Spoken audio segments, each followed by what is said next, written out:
ಆಫೀಸಿಂದ ಮನೆಗೆ ಬರ್ತಾ ಒಂದಷ್ಟು ಹಣ್ಣು ಮತ್ತು ತರಕಾರಿಗಳ್ನು ಕೂಡ ತೊಗೊಂಡು ಬಂದಿದ್ದೆ.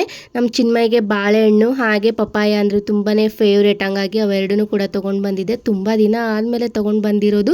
ಅವಾಗೆಲ್ಲ ತೊಗೊಂಡು ಬಂದು ಕೊಡ್ತಾನೆ ಇರಲಿಲ್ಲ, ಶೀತ ಆಗಿಬಿಡುತ್ತೆ ಅಂತ ಹೇಳಿ. ಇನ್ನು ಕ್ಯಾರೆಟು, ಈರುಳ್ಳಿ, ಕೋಸು, ಸೌತೆಕಾಯಿ ಎಲ್ಲ ಕೂಡ ತೊಗೊಂಡು ಬಂದಿದ್ದೆ, ಖಾಲಿ ಆಗಿಬಿಟ್ಟಿತ್ತು ಅಂತ ಹೇಳಿ. ಇನ್ನು ಈರುಳ್ಳಿನೂ ಕೂಡ ತೊಗೊಂಡು ಬಂದಿದ್ನಲ್ಲ, ಅದರ ಜಾಗಕ್ಕೆಲ್ಲ ಇಟ್ಟು ಕವರ್ನ ನಾನು ಈ ಥರ ಫೋಲ್ಡ್ ಮಾಡಿ ಒಂದು ಕಡೆ ಸ್ಟೋರ್ ಮಾಡಿರ್ತೀನಿ, ಏನಕ್ಕಾದ್ರೂ ಯೂಸ್ ಆಗುತ್ತೆ ಅಂತ. ಇನ್ನು ಫ್ರಿಜ್ ಮೇಲೆ ಹಣ್ಣುಗಳನ್ನ ಎತ್ತಿಟ್ಟಿರ್ತೀನಿ. ಈ ಕಡೆ ರೂಮಲ್ಲಿ ಬಂದಾಗ ಯಾವಾಗಾದರೂ ತಿನ್ನೋದಕ್ಕೆ ಇರುತ್ತೆ, ಕಣ್ಣಿಗೆ ಕಾಣಿಸೋ ಥರ ಇಟ್ಟರೆ ಅಂತ ಹೇಳಿ.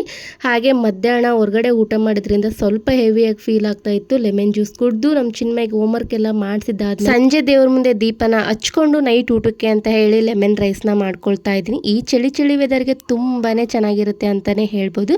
ಹಾಗೆ ಮೇಲ್ಗಡೆ ಸ್ವಲ್ಪ ಕಾಯಿ ತುರಿನ ಹಾಕ್ಕೊಂಡು ಸೈಡಲ್ಲಿ ಸಂಡಿಗೆ ಹಾಕ್ಕೊಂಡು ತಿಂದರೆ ತುಂಬಾ ಚೆನ್ನಾಗಿರುತ್ತೆ. ಸೊ ವಿಡಿಯೋ ಇಷ್ಟ ಆದರೆ ಫಾಲೋ ಮಾಡಿ.